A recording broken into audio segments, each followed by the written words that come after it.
नमस्कार, मैं Subodh Kumar Singh, TGT physics आज अपना नेक्स्ट वीडियो लेके आपके सामने हूँ।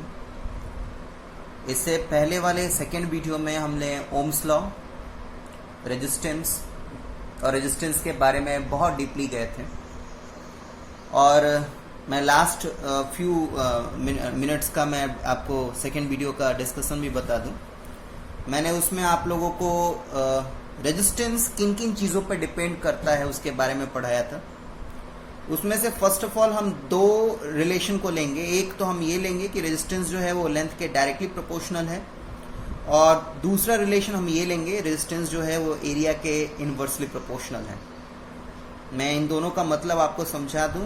डायरेक्टली प्रोपोर्शनल का मतलब क्या है कि अगर लेंथ दुगना हुआ तो रेजिस्टेंस भी दुगना होगा, लेंथ आधा हुआ तो रेजिस्टेंस भी आधा होगा। Cross sectional area inversely proportional होने का मतलब है कि अगर एरिया हाफ हुआ तो रेजिस्टेंस दुगना हो जाएगा और एरिया दुगना हुआ तो रेजिस्टेंस हाफ हो जाएगा। तो ये सारी चीज़ों को ध्यान में रखिएगा। अभी हम न्यू कॉन्सेप्ट पढ़ने जा रहे हैं और उस न्यू कॉन्सेप्ट को पढ़ने के लिए ये दो रिलेशन आपको पता होना चाहिए। ठीक है, ये दो रिलेशन आपको पता होना चाहिए। तो चीज़ क्या है पहले मैं आपको रफली समझा दूं, उसके बाद फिर कॉपी का नोट्स और उसको डिस्कस करेंगे। आप स्क्रीन पे देख पा रहे होंगे, मुझे मेरे टीचर ने पढ़ाया कि Subodh R is directly proportional to L, that is resistance is directly proportional to length of the conductor. Done. Resistance is directly proportional to length of the conductor and resistance is inversely proportional to area of the conductor. आशा है कि आपके physics teacher ने भी आप लोग को ये पढ़ाया होगा। इन दोनों रिलेशन को हम एक जगह करेंगे। तो जब हम एक जगह करेंगे तो हमारे पास क्या आ जाएगा, R प्रोपोर्शनैलिटी का साइन L अपॉन A। अब इस प्रोपोर्शनैलिटी साइन को हटाने के लिए एक कांस्टेंट टर्म जोड़ते हैं बेटा। कांस्टेंट आपको पता है मैथ्स में किसको कहते हैं? वैसा वैल्यू जिसका वैसा फिगर जिसका वैल्यू चेंज नहीं किया जा सके। जैसे वन आप इंडिया में हो चाहे दुनिया के किसी भी कोने में हो, वन ही होता है। वो आगे चल के ऐसा नहीं कि वो 1.1 या -1 हो जाएगा। इन द सेम वे इस प्रोपोर्शनैलिटी साइन को हटाने के लिए एक कांस्टेंट टर्म जोड़ते हैं, और वो ये यहाँ पे वो कांस्टेंट टर्म जो है वो रो है। अब रो बनाने का तरीका देखिए कैसा है। रो को पहले ये डंडी तो मोटा कर देंगे, ठीक है, और उसके बाद ये जो बनाएंगे वो बिल्कुल पतला बनाएंगे। यानी अगर आफ्टर ओवरऑल मैं अब समझाना चाहूँ तो इंग्लिश लेटर का जो छोटा पी होता है ना, दैट इज कॉल्ड रोहो, RHO, रोहो इन ग्रीक। ठीक है, लेकिन क्या है ना बेटा कि हमेशा इतना कलाकारी दिखा नहीं पाएंगे क्योंकि पेपर देना है, एग्जामिनेशन का प्रेशर होगा, टाइम कम होगा। इसलिए सिंप्लिसिटी के लिए हम रोह को कैसे बना देते हैं, थोड़ा सा इसको हल्का सा टेढ़ा किया और ऐसे लिख दिया। तो ये जो गाढ़ा करना पड़ रहा था, ये मोटा बनाना पड़ रहा था, इससे थोड़ा टाइम सेविंग हो जाता है। सिंपली आपको ऐसे हल्का सा टेढ़ा लेना है और एक जैसे पी बनाते हैं वैसे बना देना है, ये रो हो जाएगा। घबराइए नहीं, आगे के स्टडी में भी आप इसको यूज़ कर सकते हैं। ठीक है, तो आप नॉर्मली रो एक्चुअली में ये होता है, लेकिन आप आराम से, मैंने बोला ना, फर्दर स्टडी भी आप 11th-12th में भी फिजिक्स लेते हैं, ग्रेजुएशन में भी फिजिक्स अगर कंटिन्यू करते हैं तो वहाँ पे भी आप रो ऐसे बनाइएगा, कोई आपको कुछ नहीं कहने वाला। लेकिन हाँ, एक्चुअल आपको पता होना चाहिए कि रो कैसा है। तो इस प्रोपोर्शनैलिटी साइन को हटाने के लिए यहाँ पे मैंने रोह बनाया और L अपॉन A। अब यहाँ पे ये रोह क्या है बाबू? तो this rho is called specific resistance और रजिस्टिविटी। स्पेसिफिक रेजिस्टेंस और रजिस्टिविटी। अब ये थोड़ा सा रेजिस्टेंस के बिल्कुल सिमिलर टर्म आ गया, एक रेजिस्टेंस और दूसरा रेजिस्टिविटी या स्पेसिफिक रेजिस्टेंस। तो ये क्या बला है? ठीक है, देखिए डेफिनेशन पढ़ के फॉर्मूला पढ़ लेना कोई बहुत बड़ी बात नहीं है, डिफरेंस टर्म्स क्लियर होने चाहिए। क्योंकि आगे फर्दर स्टडी में जाएं और आपसे कोई पूछ दे, अभी 10th क्लास में है, सब आपसे डेफिनेशन ही पूछ लेंगे, आप बता देंगे तो वाहवाही हो जाएगी आप लोगों की। स्पेसिफिक रेजिस्टेंस किसको कहते हैं, मेरे नोट्स में से या किसी भी किताब या नेट से देख के स्पेसिफिक रेजिस्टेंस का डेफिनेशन याद कर लीजिए और उसके बाद बोल दीजिए तो वाहवाही हो जाएगा। लेकिन वाहवाही नहीं लूटना, झूठ मूठ का वाहवाही, कॉन्सेप्ट क्लियर होना चाहिए, ठीक है। क्योंकि जैसे ही फर्दर स्टडी में आप जाएंगे तो आपसे पूछा जाएगा कि क्या है ये स्पेसिफिक रेजिस्टेंस में कुछ अंतर भी है कि दोनों सेम चीज है, नाम तो लगभग सेम है। तो अब आपको मैं कॉन्सेप्ट दे रहा हूं, ध्यान से सुनिएगा। देखिए, कंडक्टर समझ रहे हैं आप लोग, कंडक्टर एक ऐसा सब्सटेंस होता है जो करंट इलेक्ट्रिसिटी को फ्लो करने देता है, ठीक है। रेजिस्टेंस भी आपको क्लियर है, ठीक है। अब चलिए, थोड़ा सा मैथ्स का टीचर तो हूं नहीं मैं, लेकिन थोड़ा सा मैथ्स की तरफ लेके चलूं। मुझे मेरे टीचर ने 10th क्लास में पढ़ाया था मेंसुरेशन में, 9th क्लास में भी मेंसुरेशन है, कि बाबू इसको लगभग मैं क्यूब बनाने की कोशिश कर रहा हूं कि ये क्यूब है, ठीक है, ये क्यूब है बेटा। इसके ये जो एजेस हैं, एजेस समझ रहे हैं आप, इसके जो एजेस हैं, हर एक एज का जो लेंथ होता है वो सेम होता है। क्या बोला मैंने, every edge will have same length, ठीक। और मुझे मेरे टीचर ने यह भी पढ़ाया कि हर एक फेस का जो एरिया होगा वो भी सेम होगा। Every face will have same area. अब यहां पे बेटा स्पेसिफिक रेजिस्टेंस का कॉन्सेप्ट क्रिएट हुआ। आपको क्यूब पता है, लेट सपोज कीजिए कि आपका कंडक्टर जो है, एक एग्जाम्पल है, मैं एग्जाम्पल दे रहा हूं, कोई जरूरी नहीं है कि आपके डे टू डे लाइफ में आपको क्यूब शेप का कंडक्टर मिलेंगे। ये स्पेसिफिक रेजिस्टेंस समझाने के लिए एक एग्जाम्पल का हेल्प ले रहा हूं मैं। लेट सपोज किया कि हमारा कंडक्टर जो है वो क्यूब शेप का है। अब क्यूब शेप का है, डेट सिंपली मीन्स कि उसके सारे एजेस के लेंथ जो होंगे वो सेम होंगे, उसके सारे फेस का यानी क्रॉस सेक्शनल एरिया, अगर दूसरे लैंग्वेज में कहें तो उसका सारा क्रॉस सेक्शनल एरिया यानी सारे फेस का एरिया सेम होगा। अगर ऐसा होता है ना बाबू, तो उसके रेजिस्टेंस को रेजिस्टेंस ना कह के हम स्पेसिफिक रेजिस्टेंस कह सकते हैं, हम रेजिस्टिविटी कह सकते हैं। अब हिंदी डेफिनेशन की तरफ चले। हिंदी डेफिनेशन पहले पढ़िए, क्या है हिंदी डेफिनेशन। देखिए यहाँ पे स्क्रीन पे दिख रहा है आपको, रेजिस्टिविटी का हिंदी वर्जन। पढ़िए क्या है, किसी कंडक्टर के रेजिस्टेंस को हम रेजिस्टिविटी कहेंगे अगर उसके सारे लेंथ सेम हो और उसके सारे क्रॉस सेक्शनल एरिया सेम हो। समझ में आया? नहीं समझ में आया तो एग्जाम्पल पढ़िए। अभी क्या मैंने समझाया, क्यूब वाला समझाया ना, पढ़िए देखिए क्या लिखा है। अगर कोई कंडक्टर क्यूब के शेप का हो जिसके सारे लेंथ ऑफ ईच एज, सारे लेंथ एजेस के सारे लेंथ क्यूब के सेम होते हैं और सारे cross sectional area of each faces की बात कर रहा हूं मैं, सेम होता है, तो उसके रेजिस्टेंस को हम रेजिस्टिविटी कहेंगे या स्पेसिफिक रेजिस्टेंस कहेंगे। ठीक है, तो ये आपका ठेठ देहाती लैंग्वेज में आपका डेफिनेशन था, आपका हिंदी वर्जन था। अब आप अपने स्टैंडर्ड फॉर्म में आइए। ठीक है, स्टैंडर्ड फॉर्म में क्या है वो मैं आपके स्क्रीन के सामने ले आ रहा हूँ। स्टैंडर्ड फॉर्म आपका ये है। आपको बोर्ड में अगर पेपर में आपको क्वेश्चन पूछा जाता है रेजिस्टिविटी क्या होता है बेटा, स्पेसिफिक रेजिस्टेंस क्या होता है, हिंदी वर्जन में आप सबको समझा देंगे। अब आपको वही सेम चीज़ है, थोड़ा सा टेक्निकल वर्ड यूज़ करेंगे। यहाँ पे हम सेम वर्ड नहीं यूज़ करेंगे बेटा। अगर जैसे हमने अभी क्या पढ़ा था कि किसी भी कंडक्टर का सारे क्रॉस सेक्शनल एरिया सेम हो, सारे लेंथ सेम हो, तो उसके रेजिस्टेंस को हम स्पेसिफिक रेजिस्टेंस या रेजिस्टिविटी कहते हैं। तो यहाँ पे जो सेम वर्ड है ना, उसको हम सेम वर्ड यूज ना करके यहाँ पे थोड़ा टेक्निकल वर्ड यूज करेंगे। आपको ये फॉर्मूला दिख रहा है, R is equal to rho L upon A. यहाँ पे L के जगह हम 1 यूनिट लिखेंगे और A के जगह हम 1 स्क्वायर यूनिट लिखेंगे। ये 1 लिखने का मतलब क्या है, यहाँ पे 1 का, ये मैथ्स वाला एक्चुअल 1 नहीं है। यहाँ पे 1 लिखने का मतलब है क्या कि अगर आपका कंडक्टर का लेंथ 1 यूनिट लिखने का मतलब यहाँ पे सेम है। ठीक है, अगर लेंथ अगर आपका 2 सेंटीमीटर है तो 2 सेंटीमीटर 2 सेंटीमीटर 2 सेंटीमीटर सबका लेंथ होना चाहिए। अगर यहाँ पे एरिया 2 सेंटीमीटर स्क्वायर है तो सारे फेसेस, सारे कंडक्टर के सारे फेस का एरिया 2 सेंटीमीटर स्क्वायर होना चाहिए। तो यहाँ पे यूनिट तो समझ में आ गया, यूनिट तो कुछ भी हो सकता है, यहाँ पे 1 लिखने का मतलब है सेम। तो इसी के रिस्पेक्ट में देखिए डेफिनेशन लिखा है, the specific resistance of a conductor can be defined as resistance of a conductor whose length is 1 unit. 1 unit यानी कहने का मतलब क्या है, जिसका लेंथ सेम हो, ठीक है।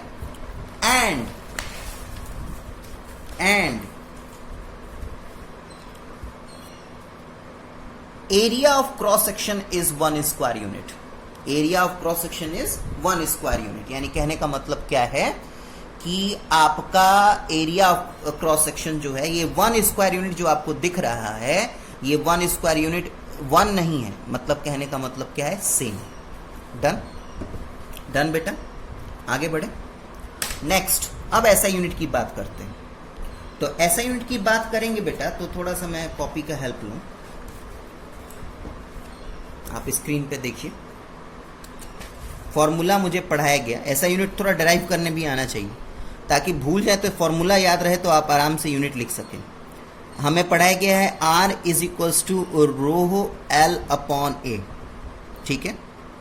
R is equals to rho L upon A, यानी इस तरीके से हमारे पास फॉर्मूला हो जाएगा rho R into A upon L। Done. R का जो ऐसा यूनिट होता है वो ओम होता है, एरिया का ऐसा यूनिट मीटर स्क्वायर होता है, और लेंथ का ऐसा यूनिट मीटर होता है। यानी इस तरीके से हम काट दें तो ऐसा यूनिट आपका होगा ओम मीटर, ठीक है। देखिए नोट्स में यहाँ पे थोड़ा सा मिस्टेक है, आप लोग अपने कॉपी में सुधार कर लीजिएगा। यहाँ पे पर मीटर मैंने लिख दिया है, इसको मीटर कर लीजिएगा बेटा, जस्ट एम लिखिएगा, पर मीटर है, आपको -1 हटा देना। तो क्लियर है ऐसा यूनिट कहाँ से आया, ठीक है। अभी जो मैंने नेक्स्ट नोट में जो मैंने आपको बताया था वो चीज़ मैं वही चीज़ मैंने लिख रखा है।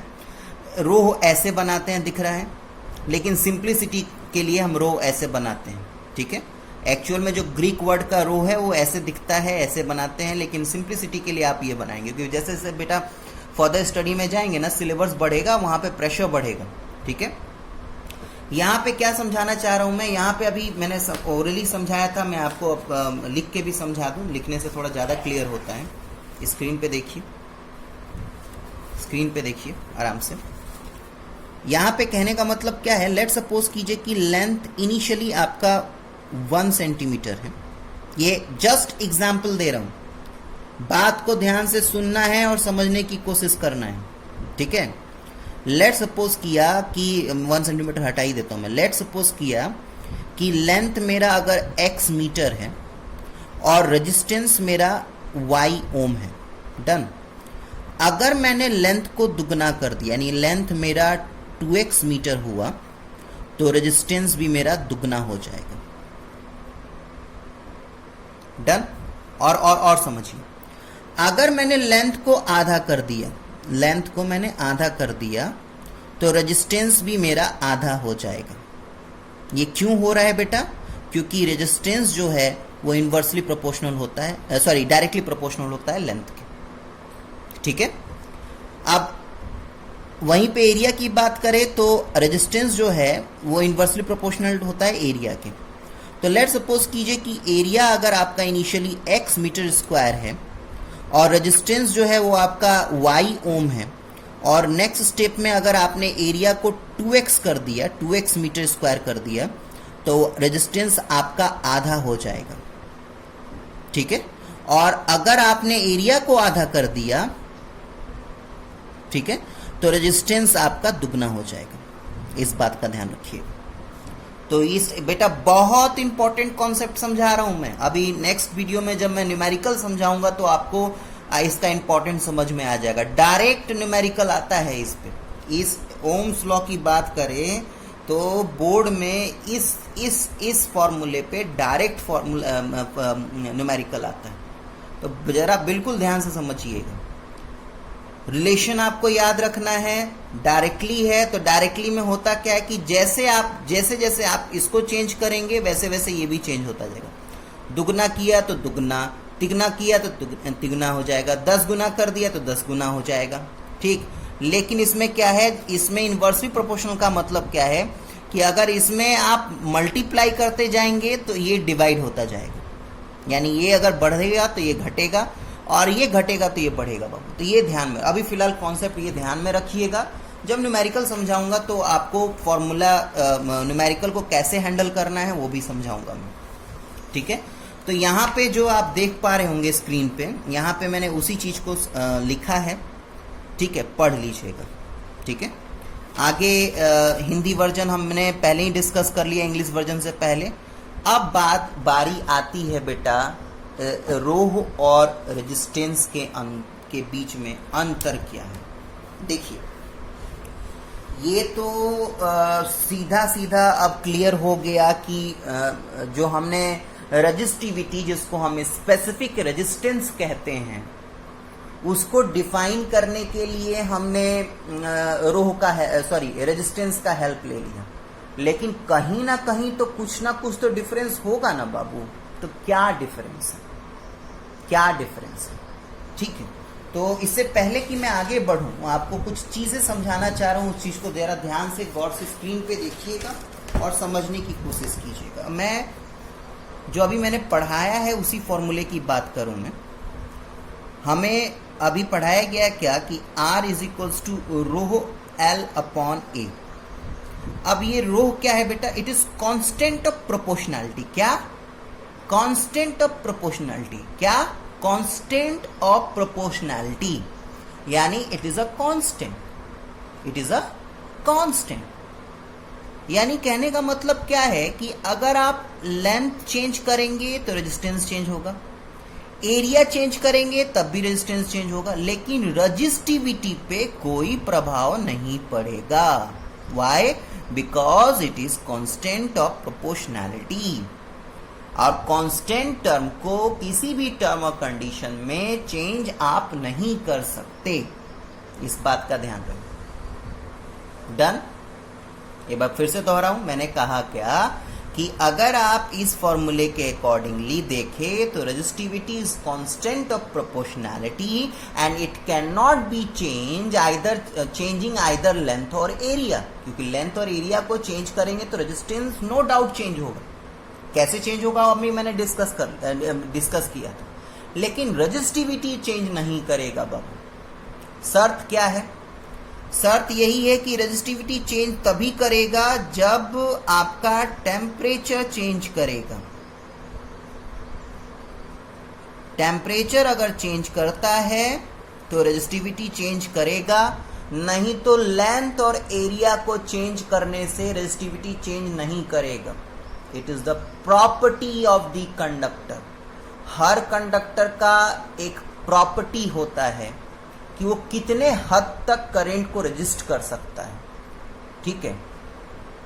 वो उस प्रॉपर्टी को हम रेजिस्टिविटी कहते हैं। ध्यान से सुनते जाइएगा। हर एक कंडक्टर का एक कैपेसिटी होता है कि वो कितने हद तक कंडक्टर के करंट को रेजिस्ट कर सकता है। उस प्रॉपर्टी को हम रेजिस्टिविटी कहते हैं। तो प्रॉपर्टी को ना आप लेंथ और एरिया चेंज करके नहीं चेंज कर सकते। हाँ, इसका प्रभाव कब पड़ेगा? जब आप टेम्परेचर चेंज करेंगे, ठीक है। एक एग्जांपल देता हूं तो शायद और ज्यादा क्लियर हो। देखिए क्या एग्जांपल है।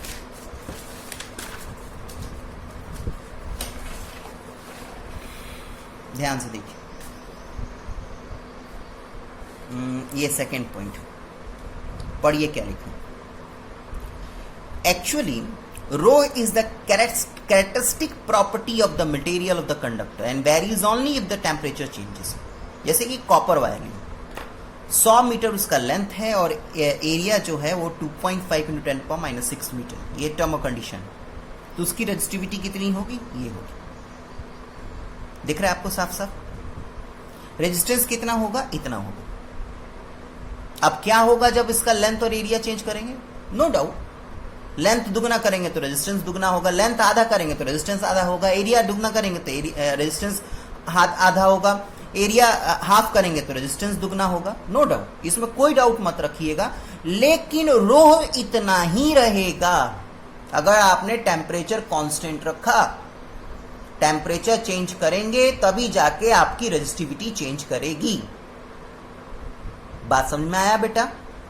तो इस बात का बिल्कुल ध्यान से रखिएगा कि रेजिस्टिविटी कंडक्टर की एक प्रॉपर्टी होती है जो कि ये हमें बताती है कि वो कितना करंट को रजिस्ट कर सकता है, और इस प्रॉपर्टी को ना आप लेंथ और एरिया चेंज करके नहीं चेंज कर सकते। इसको अगर आपको चेंज करना है तो आपको टेम्परेचर चेंज करना पड़ेगा। डन, आगे बढ़े।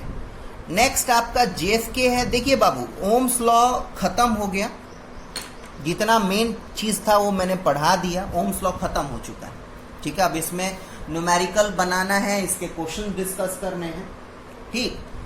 अब लेकिन कुछ चीजें ऐसी हैं ना बेटा जो आपको फर्दर स्टडी में कंफ्यूज करेंगी।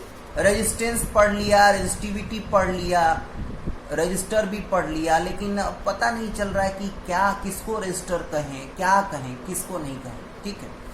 तो इससे पहले कि मैं नेक्स्ट टॉपिक में आगे बढ़ूं, आपको कुछ चीजें क्लियर कर देना चाहता हूं। क्या है सबसे बड़ा कॉन्सेप्ट? सबसे बड़ा कॉन्सेप्ट देखिए, जिसको समझना है कि रजिस्टर क्या है वो बिल्कुल गौर से मेरी बातों को सुनेगा बाबू, क्योंकि ये हवा में वाला कॉन्सेप्ट नहीं है। JFK आपको पता है, जस्ट फॉर नॉलेज, ये नॉलेज बढ़ाने के लिए कॉन्सेप्ट दे रहा हूं। रजिस्टर क्या होता है? रजिस्टर क्या होता है? बेसिकली अगर मैं बोलूं रजिस्टर क्या होता है तो सीधा सीधा मतलब बनता है बेटा कि जो करंट को रजिस्ट करेगा उसको हम रजिस्टर कहेंगे। अब ओम्स लॉ पढ़ाने से पहले मैंने आप लोगों को रेजिस्टेंस क्या होता है वो मैंने पढ़ाया था। आपको उसमें पढ़ाया था क्या कि कंडक्टर भी, जैसे छोटे क्लास में हम लोग को पढ़ा दिया जाता है ना कि insulator doesn't allow current to flow through them, conductor allow current to flow through them. अरे बाबा, वो तो छोटे क्लास का कॉन्सेप्ट था। अब 10th क्लास में आने के बाद आपने ये देखा क्या कि कंडक्टर भी करंट के फ्लो को, इलेक्ट्रॉन के फ्लो को रेजिस्ट करता है। दैट सिंपली मींस कि it also oppose the flow of current. लेकिन हाँ, एज कंपेयर टू इंसुलेटर वो जो रजिस्ट करने की कैपेसिटी है वो छोटी है, इसी कारण करंट फ्लो कर जाता है, लेकिन रजिस्ट तो करता है ना बेटा। तो उस सेंस में अगर हम लेके चले, अगर हम रजिस्टर की बात करें कि रजिस्टर क्या होता है, अगर सिंपल सा एक सीधा सीधा मतलब निकालें कि अच्छा जो करंट के फ्लो को रजिस्ट करेगा हम उसको रजिस्टर कहेंगे, तो इस तरीके से क्या होगा, इंसुलेटर, कंडक्टर सब कुछ रजिस्टर हो जाएगा ना बाबा, ठीक है। लेकिन ऐसा नहीं है।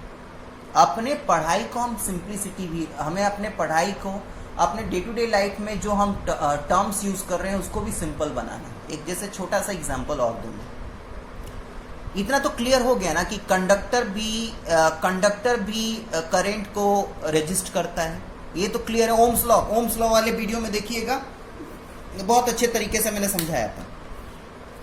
अब इसका मतलब ये है कि जो मैं बल्ब जिससे लाइट मुझे मिल रहा है वो भी करंट को रजिस्ट कर रहा है, डेट मीन्स कि उसको भी मैं रजिस्टर कहूं। टीवी जिससे हमारा मनोरंजन हो रहा है वो भी करंट को रजिस्ट करेगा, उसको भी मैं रजिस्टर कहूं। कूलर या एसी जिससे हमें ठंडी हवा मिल रही है वो भी करंट को रजिस्ट करेगा, तो यानी उसको भी मैं रजिस्टर कहूं। अब मान लिया कि मेरे पिताजी बैठे हुए हैं ड्राइंग रूम में और वो बोले कि बेटा रजिस्टर ऑन करो, तो कौन सा रजिस्टर ऑन करूं? टीवी ऑन करूं, एसी ऑन करूं, फ्रिज ऑन करूं, ठीक है, क्या करूं? तो यहां पे आके कहानी फंस रही है ना।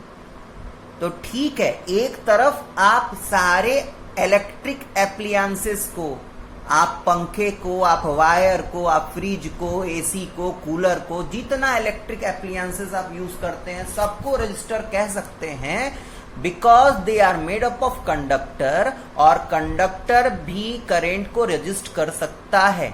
लेकिन जब हम डे टू डे लाइफ में आते हैं तो उस समय हमें सिंप्लिसिटी के लिए हर एक इलेक्ट्रिक एप्लियंस का एक एक पर्टिकुलर नाम रखना पड़ेगा। तो होता क्या है बाबू कि रजिस्टर जो डिवाइस है ना, जो वर्ड है, वो हम उसको दे दिए हैं जिसको स्पेशली रेजिस्टेंस प्रोड्यूस करने के लिए बनाया गया है। ठीक है, बात को समझिए। बल्ब का काम क्या है? रोशनी देना। बात समझ में आया ना? तो अब वर्क के अकॉर्डिंगली हमने उसको नाम दे दिया। Bulb is also opposing the flow of current, लेकिन because it is producing light, that is why we are giving it a particular name, that is bulb. ठीक है, लेकिन कुछ ऐसे डिवाइसेस होते हैं जिनका नाम ही रजिस्टर है। जैसे कि मैं एक फिगर आपको दिखाता हूं, ध्यान से देखिएगा। एक फिगर दिखाता हूं मैं, 2 मिनट होल्ड कीजिए, मैं आपको अभी एक फिगर दिखाता हूं।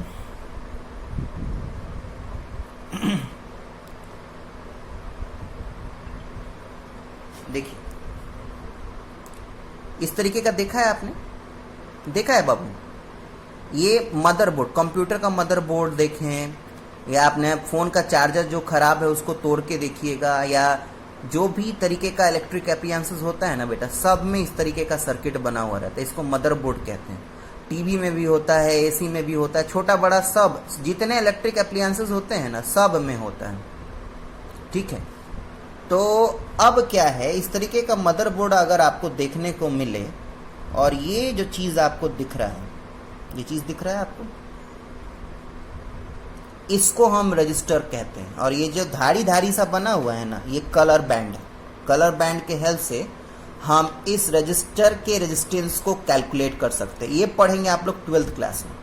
12th क्लास में आएंगे ना, तो इसके ये जो कलर कोडिंग है, इस कलर कोडिंग के हेल्प से आपको इसका रेजिस्टेंस कैलकुलेट करने को सिखाया जाएगा।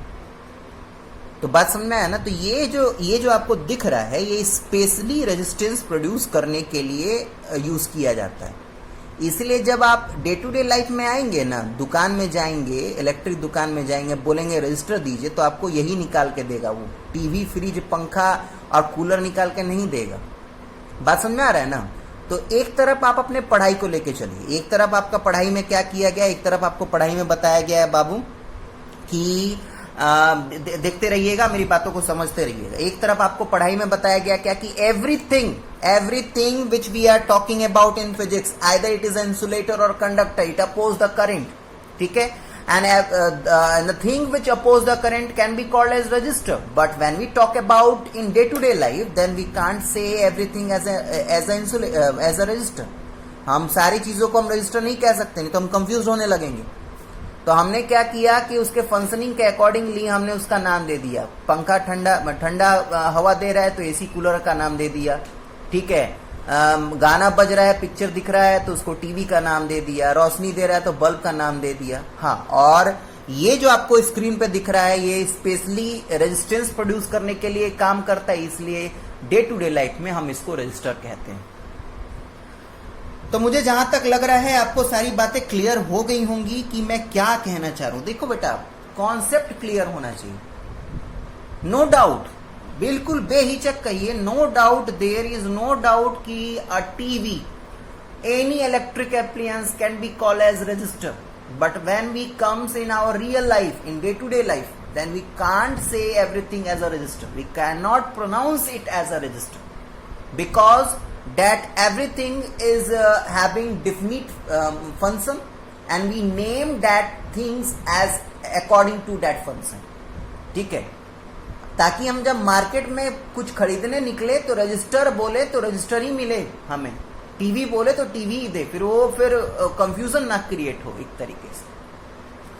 तो ये सारी चीजें जो मैंने आपको बताई, ये सब कुछ यहाँ पे लिखा है, ये सब कुछ मैंने यही लिखा है और एवरीथिंग मैंने आपको समझा दिया है। ठीक है, ये सब जितना आपको स्क्रीन पे दिख रहा है पढ़ लीजिएगा। यहाँ पे एक चीज मैंने यहाँ पे छोड़ रखा है, वो मैं आपको बताता हूँ। रियोस्टेट, जब आप जैसे पेज नंबर एनसीईआरटी का पेज नंबर मैंने बताया था ना, कौन सा पेज नंबर पे, हाँ एक चीज बताया था, हाँ पेज नंबर 203 पे कुछ चीजें बनी हुई हैं, सिंबल्स बनी हुई हैं बेटा, वो याद कर लीजिएगा। रियोस्टेट, जैसा कि ये आपको मैंने दिखाया ना, ये आपको दिखाया था मैंने, 2 मिनट फिर से।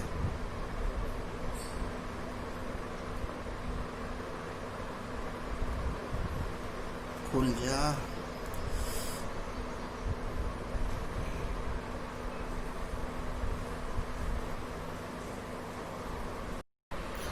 तो चलिए बेटा, मैं रियोस्टेट के बारे में आपको क्लियर करूं। इसके लिए मुझे मैं आपको कुछ एक फिगर दिखाता हूं। अभी आपको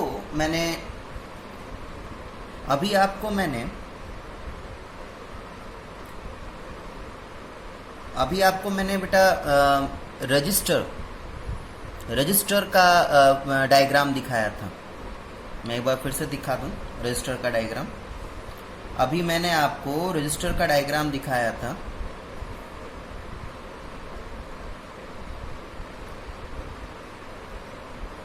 ये वाला, ठीक है। ये जो रजिस्टर होता है ना बेटा, ये जो मैंने आपको बोला कि बेटा ये जो चीज है, ये रजिस्टर्ड है, ये रजिस्टर्ड है, ठीक है। अब मैं आपको रियोस्टेट दिखाता हूँ। रियोस्टेट क्या है? रियोस्टेट भी एक तरीके का रेजिस्टेंस है, रजिस्टर ही होता है, लेकिन उसमें ना उसके रेजिस्टेंस को हम according to our need we can change. पढ़िए, आप स्क्रीन पे पढ़ पा रहे होंगे, पढ़िए क्या लिखा है। रियोस्टेट दिख रहा है ना, 50 ओम, यानी ये जो रियोस्टेट आपको दिख रहा है, इसका जो रेजिस्टेंस प्रोड्यूस करने की कैपेसिटी है वो 50 ओम है, ठीक है। बात समझ में आया? अब मैं आपको बताता हूं कि रजिस्टर और रियोस्टेट में क्या अंतर है। लेट मी क्लियर, ठीक है। आइए, रियोस्टेट का यूज जनरली हम स्टेबलाइजर में यूज करते हैं। कहाँ? स्टेबलाइजर, ठीक है। और स्टेबलाइजर कहाँ यूज किया जाता है? जैसे जनरली गांव वगैरह में टीवी के साथ स्टेबलाइजर यूज करते हैं, फ्रिज के साथ स्टेबलाइजर यूज करते हैं। शहरों में एसी के साथ, लेट सपोज किया कि ये एसी है, तो एसी के साथ स्टेबलाइजर यूज किया जाता है। एसी के साथ स्टेबलाइजर यूज किया जाता है, ठीक है। और इस स्टेबलाइजर का जो इसमें प्रेजेंट होता है आपका रियोस्टेट, इसमें प्रेजेंट होता है आपका रियोस्टेट। अब रजिस्टर के जगह रियोस्टेट हम क्यों लाए?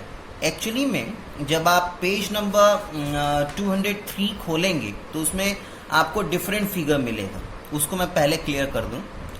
रजिस्टर का सिंबल ये होता है, ठीक है। ये जो होते हैं ना, ये फिक्स्ड रजिस्टर होते हैं। ये रजिस्टर जो होते हैं, इनका जो रेजिस्टेंस होता है वो फिक्स्ड होता है, ठीक है। यानी कहने का मतलब क्या, अभी मैंने जो डायग्राम में दिखाया रजिस्टर का, उसका जो रेजिस्टेंस है वो फिक्स्ड है, ठीक है। यानी अगर 2 ओम लिख दिया तो 2 ओम ही इसका रेजिस्टेंस होगा। जब हम बात करते हैं वेरिएबल रेजिस्टेंस की, तो वेरिएबल रेजिस्टेंस जो होता है, ठीक है, उसको रिप्रेजेंट करने के लिए 2 तरीका है, ठीक है। या तो आप सिंपल जो रजिस्टर का सिंबल यूज करते हैं वो बनाइए, एक एरो का साइन बनाइए, ये वेरिएबल रेजिस्टेंस को रिप्रेजेंट करते हैं। रियोस्टेट आज के डेट में फ्रीक्वेंटली यूज किया जाता है। रियोस्टेट एक स्पेशली डिजाइन रजिस्टर है जिसके हम रेजिस्टेंस को अकॉर्डिंग टू आवर नीड हम चेंज कर सकते हैं। तो उसका सिंबल आपको ऐसा मिलेगा। ये जो आप सिंबल देख रहे हैं, ये कॉपी में पढ़ते वक्त इस तरीके से रिप्रेजेंट किया जाता है, ठीक है। अब आइए मैं आपको इसका यूज बताता हूं। जैसे अभी मैंने यहां पे बताया, हमारे घर में जो सप्लाई आता है बेटा, लेट सपोज अब जो भी मैं बोलूंगा, जैसे मैंने बोला कि एसी को चलाने के लिए लेट सपोज कि 5 एम्पियर करंट की जरूरत है, तो ऐसा नहीं, मतलब ये मत समझ लीजिएगा कि 5 ही एम्पियर का करंट का जरूरत पड़ेगा। बात समझ में आ रहा है ना? मैं बस आपको एक क्या कहते हैं, एक एग्जाम्पल देके आपको समझा रहा हूं। उस एग्जाम्पल को कैसे स्टेबलाइजर काम करता है, कैसे रियोस्टेट काम करता है, वो आपको बताने जा रहा हूं मैं आप लोगों को ये नहीं बताने जा रहा कि एसी कितने एम्पियर पे काम करता है। तो मैं अभी क्या मैंने वर्ड यूज किया, लेट सपोज किया कि हमारा जो एसी है वो 5 एम्पियर करंट पे काम करता है। Stabiliser is a voltage regulator. Voltage regulator कहने का मतलब क्या है, पंखा का रेगुलेटर से आप लोग पंखे का स्पीड कम और ज्यादा करते हैं ना, वही यहाँ पे एक काम करता है रियोस्टेट। रियोस्टेट का प्रॉपर्टी क्या है कि ये वेरिएबल रेजिस्टेंस यानी कहने का मतलब क्या है, इसका रेंज होता है। जैसे अभी मैंने आपको रियोस्टेट 50 ओम का दिखाया, तो 50 ओम का दिखाया, डेट सिंपली मीन्स कि ये ना 1 ओम से लेके 50 ओम तक रेजिस्टेंस प्रोड्यूस करने की कैपेसिटी है। ठीक है, अगर 50 ओम रियोस्टेट में लिखा है, डेट सिंपली मीन्स कि ये 1 ओम से लेके 50 ओम तक रेजिस्टेंस प्रोड्यूस करने की कैपेसिटी है। ठीक है, अब लेट सपोज किया, फिर से दोबारा से समझिए कि रियोस्टेट काम कैसे करता है, फिर से दोबारा से समझिए। लेट सपोज किया कि मुझे 1 एम्पियर करंट रोकने के लिए, ध्यान से सुनिएगा, 1 एम्पियर करंट रोकने के लिए 1 ओम रेजिस्टेंस की जरूरत है। मैं बार बार आप लोग को बता रहा हूं, ये एक तरीका बता रहा हूं, जैसे कि जिस तरीके से स्टेबलाइजर काम करता है, जिस तरीके से रियोस्टेट काम करता है। मैं आपको इंजीनियरिंग नहीं पढ़ा रहा, ठीक है, ताकि कॉन्सेप्ट क्लियर हो। लेट सपोज किया कि 1 एम्पियर करंट को फ्लो रोकने के लिए 1 ओम की जरूरत है। ठीक, अब मेरा जो एसी है वो 5 एम्पियर करंट पे काम करता है। अब नॉर्मल सी बात है, अगर मैं यहां पे जो स्टेबलाइजर है, ध्यान से सुनते चलिएगा, यहां पे जो स्टेबलाइजर है वहां पे मैं सिंपली रजिस्टर लगाऊं, ध्यान से सुनते चलिएगा, सिंपली रजिस्टर लगाऊं 2 ओम का। ठीक, और एक कंडीशन और लेता हूं मैं, यहां पे मैं स्टेबलाइजर लगाऊं जिसमें रियोस्टेट है, ठीक, और इसका जो रियोस्टेट है यानी ये 5 ओम का है। अब 5 ओम का कहने का मतलब क्या है कि ये 1 ओम से लेके 5 ओम तक रेजिस्टेंस प्रोड्यूस कर सकता है। ठीक है, इसको चाहिए कितना, इसको चाहिए 5 एम्पियर। बात समझ में आ रहा है? लेट सपोज कीजिए कि वोल्टेज फ्लक्चुएशन के कारण, वोल्टेज फ्लक्चुएट करता है जनरली बारिश के समय में, चाहे गांव देहात में वोल्टेज फ्लक्चुएट करता है, देखा होगा आपने, अचानक कभी वोल्टेज बढ़ गया या अचानक गिर गया। ठीक है, तो वोल्टेज जब बढ़ता है, देखिए जितना ये जो एप्लियंस, लेट सपोज किया कि एसी को 5 एम्पियर करंट चाहिए फ्लो कर, मतलब चलने के लिए, तो देखिए 5 एम्पियर इसका मैक्सिमम है। कम आएगा ना तो ये चलेगा नहीं, 5 एम्पियर आएगा तो आराम से काम करेगा, लेकिन 5 एम्पियर से ज्यादा का करंट इसको मिलेगा ना तो इसका पूरा सर्किट फूक जाएगा। इस बात का ध्यान रखिएगा। जितना कोई इलेक्ट्रिक एप्लियंस चलाने के लिए करंट की जरूरत होती है ना बेटा, उतना सप्लाई दो तो वो काम करेगा। ठीक है, उससे कम दो तो कुछ कुछ इलेक्ट्रिक एप्लियंसेस काम करते हैं। जैसे कि आपने देखा होगा कि अगर आप वोल्टेज डाउन भी होता है तो आपका एलईडी टीवी काम करता है, क्योंकि वो बनते ही इस तरीके से हैं। वो एक्चुअली मैं अब ज़्यादा डिटेल में नहीं जाना चाहता, वो बेसिकली उसमें सेमीकंडक्टर प्रोड्यूस रहता है, वो लो वोल्टेज में भी काम करता है। ठीक है, वहीं पे अगर लो वोल्टेज हो गया तो आपका फ्रिज, एसी, कूलर ये सब नहीं चलेगा। ठीक है, नॉर्मल सप्लाई दीजिए, जितना उसको जरूरत हो तो आराम से चलेगा, लेकिन अगर हाई सप्लाई हुआ तो आपका वो इलेक्ट्रिक एप्लियंस डिस्ट्रॉय कर जाएगा। तो लेट सपोज किया कि मेरे पास 10 एम्पियर करंट का फ्लो आया। अब मैंने क्या बोला, मैं लेट सपोज किया कि 1 एम्पियर करंट को रोकने के लिए 1 ओम की जरूरत है।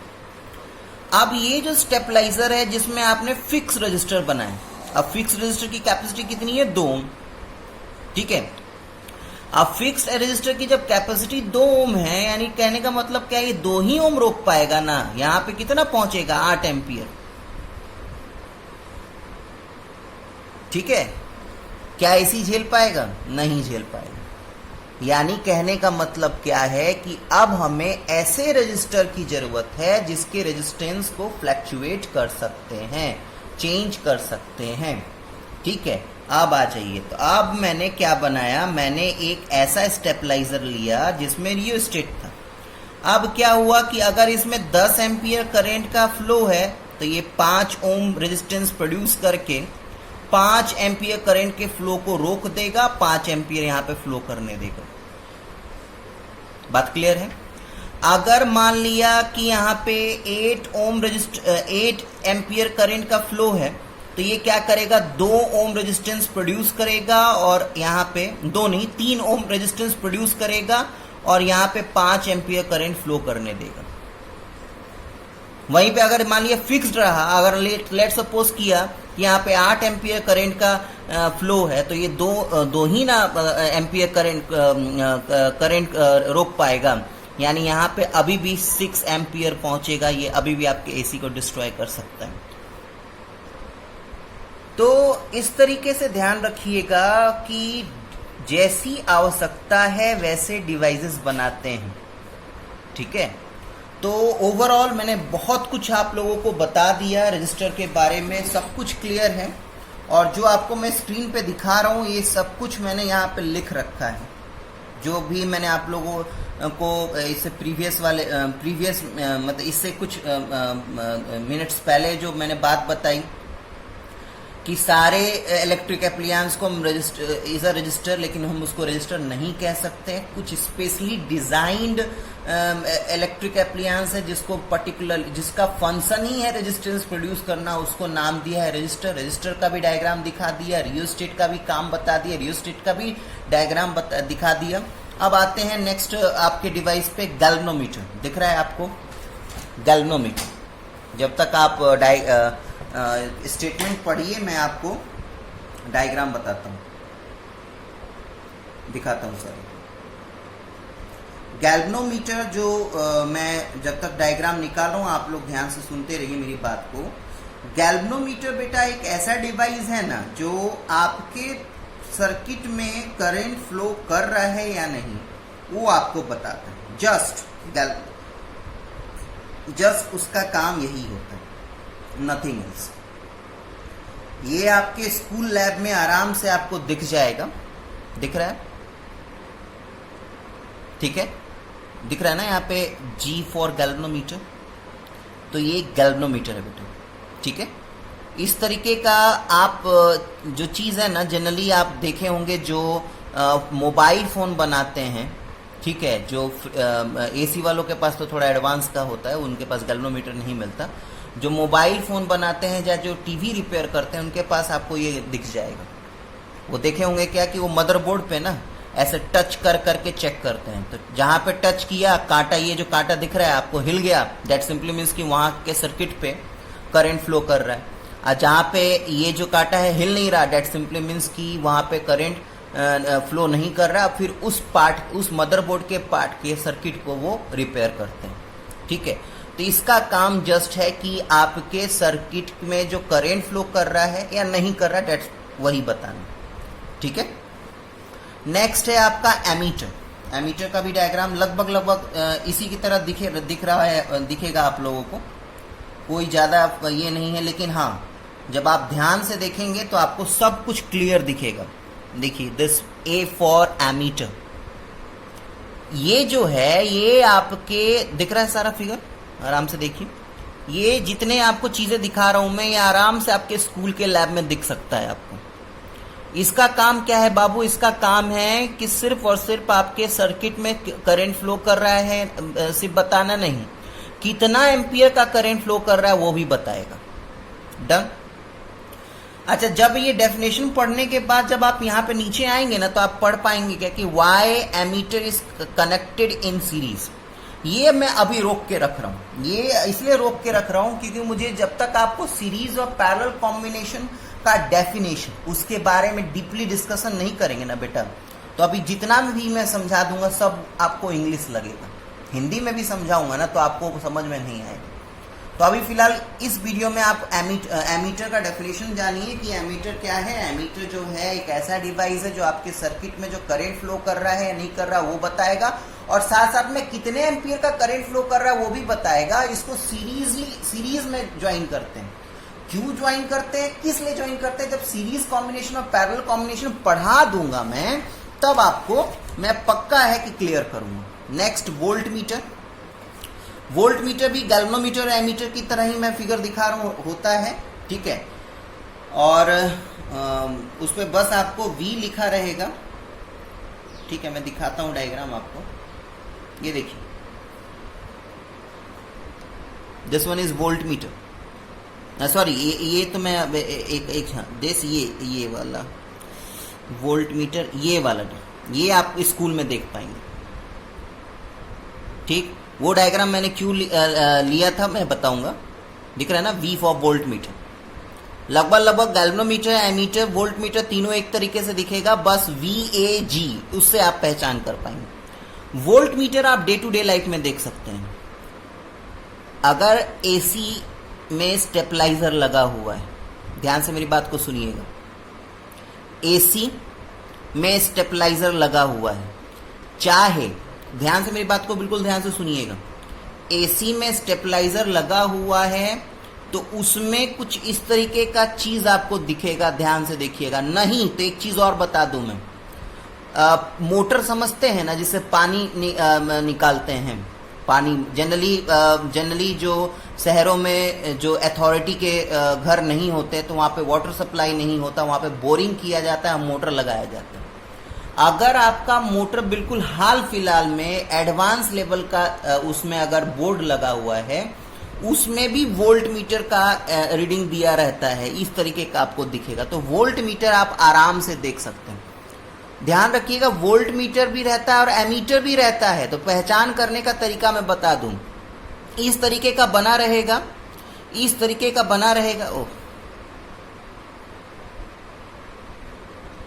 इस तरीके का रहेगा, सेम इसी तरीके का दिखेगा। अगर वो एमीटर है तो यहाँ पे A लिखा रहेगा, अगर वो वोल्ट मीटर है यहाँ पे तो V लिखा रहेगा। कुछ रीडिंग में भी चेंज रहता है बेटा, ठीक है। तो ये डे टू डे लाइफ में या तो आप स्टेबलाइजर में देख सकते हैं, नहीं तो अगर एडवांस बिल्कुल नया जमाने का अगर बोर्ड यूज किया गया है मोटर के लिए तो उसमें भी ये चीज दिया रहता है, ठीक है बेटा। अच्छा, यहाँ पे आप देख पा रहे होंगे स्क्रीन पे, यहाँ पे लिखा है कि why voltmeter connected in parallel. Actually में वोल्ट मीटर जो है ना वो ऐसा डिवाइस है जो लगाया जाता है कि आपके इलेक्ट्रिक एप्लियंस या रजिस्टर जो है उसके अक्रॉस कितना वोल्टेज काम कर रहा है उसको मेजर करने के लिए, ठीक। अगर उसको मेजर करना है तो आपको उसको पैरेलली जोड़ना पड़ेगा, लेकिन वही सेम कंडीशन बेटा, जब तक आप सीरीज और पैरेलल कॉम्बिनेशन नहीं पढ़ेंगे मैं आपको अभी फिलहाल लेके ही नहीं जाऊंगा, क्योंकि समझ में नहीं आएगा। तो जब नेक्स्ट वीडियो में मैं सीरीज और पैरेलल कॉम्बिनेशन में डिस्कस करूंगा ना, तो वापस से बैकअप करेंगे, वोल्ट मीटर एमीटर दोबारा से पढ़ लेंगे, कोई बात नहीं, हड़बड़ाना नहीं है, कॉन्सेप्ट क्लियर होना चाहिए। नेक्स्ट आपका इलेक्ट्रिक सर्किट। इलेक्ट्रिक सर्किट क्या है? एक ऐसा पाथ जिसके थ्रू करंट फ्लो कर सके। It is just a path along which the current can be flow. A closed and continuous path through which electric current flow is known as electric circuit. ठीक है, कुछ essential चीजें होती हैं, यानी बोला जाता है ना कि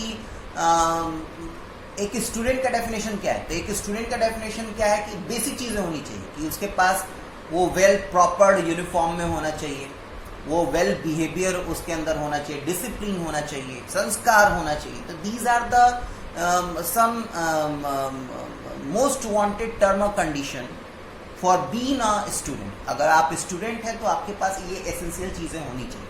तो उसी तरीके से अगर हम बात करें इलेक्ट्रिक सर्किट, तो इलेक्ट्रिक सर्किट में जोड़ने के लिए बहुत कुछ जोड़ देंगे, लेकिन उसमें वायर होना चाहिए, उसमें स्विच होना चाहिए, उसमें एक सोर्स में आप कहने का मतलब क्या है, या तो AC सप्लाई दीजिए यानी अपने घर के सॉकेट से जोड़िए, नहीं तो उसमें बैटरी लगाइए, DC सोर्स जिसको कहते हैं, और एक लोड होना चाहिए। लोड कहने का मतलब क्या है, जस्ट मीन्स कि आप किसी भी तरीके का इलेक्ट्रिक एप्लायंस यूज करें, ठीक है।